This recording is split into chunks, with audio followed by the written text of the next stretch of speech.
What's going on, friends and fans? Ryan Dohrn here, your friendly neighborhood sales coach. And this week we're talking share of voice, share of market.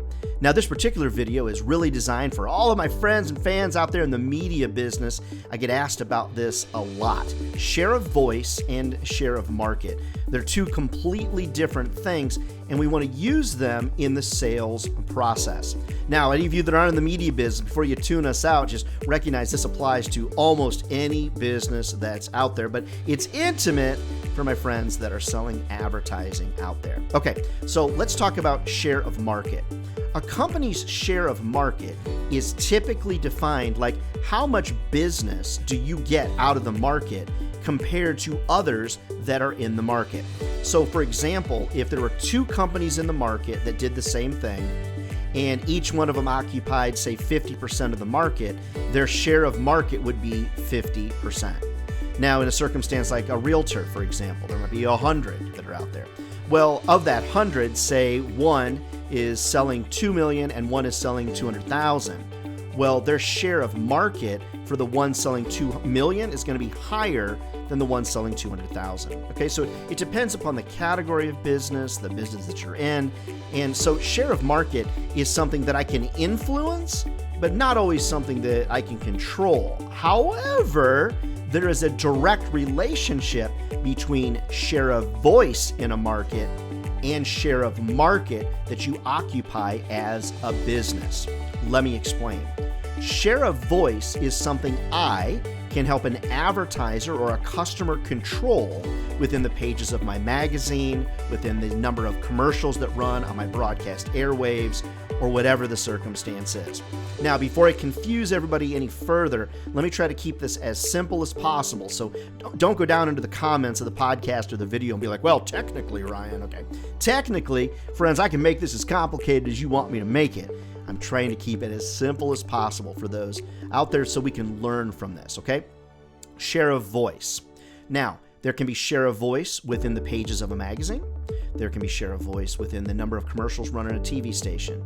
You could actually take the entire magazine share of voice, or you could take a particular category within the magazine and you could monitor share of voice there. Let's first talk about share of voice within the pages of a publication or within all the commercials running on a radio or TV station. If there were only 4 advertisers on that TV station or only 4 advertisers in that magazine or newspaper, and they each ran the same sized ad, they would split the share of voice 25, 25, 25, 25. All right?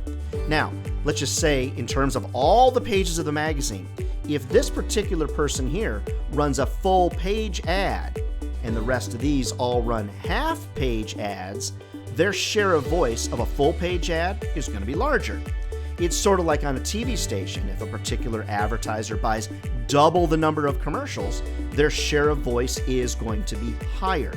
What's interesting is that typically someone's share of voice in relationship to advertising directly influences their share of market.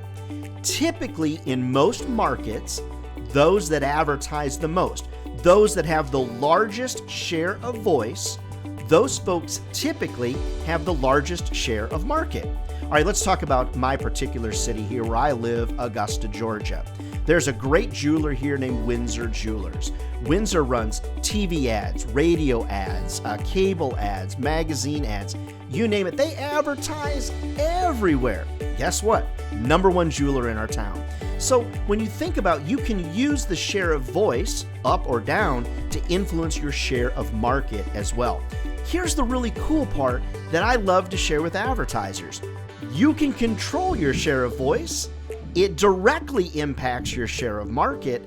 And so because you can control the share of voice, when you buy more ads, you actually push down the share of voice of your competition.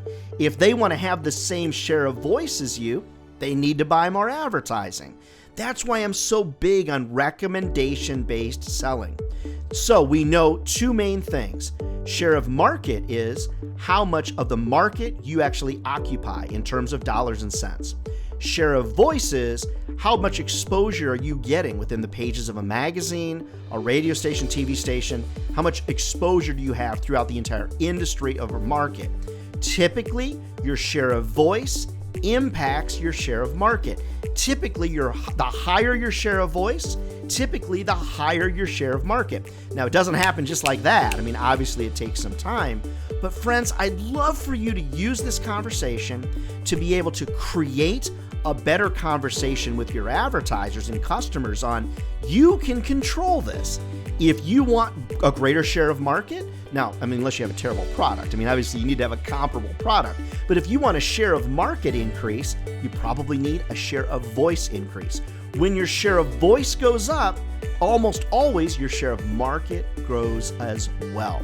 Friends, never forget, these types of conversations are not easy. You might have to listen to this or watch this a couple of times to wrap your head around it. But my goal is simple, to help you have great conversations with your customers and help you take your sales life to places you only dreamed possible. Never forget, if sales was easy, everybody be doing it. And they're not. We're the chosen few out there. This is a great job. It's going to feed your family for a lifetime. Love to come to your office. Love to speak at your national sales meeting. Love to get your team all pumped up to sell more. Reach out to me over at ryandohrn.com. All right, we'll see you next week.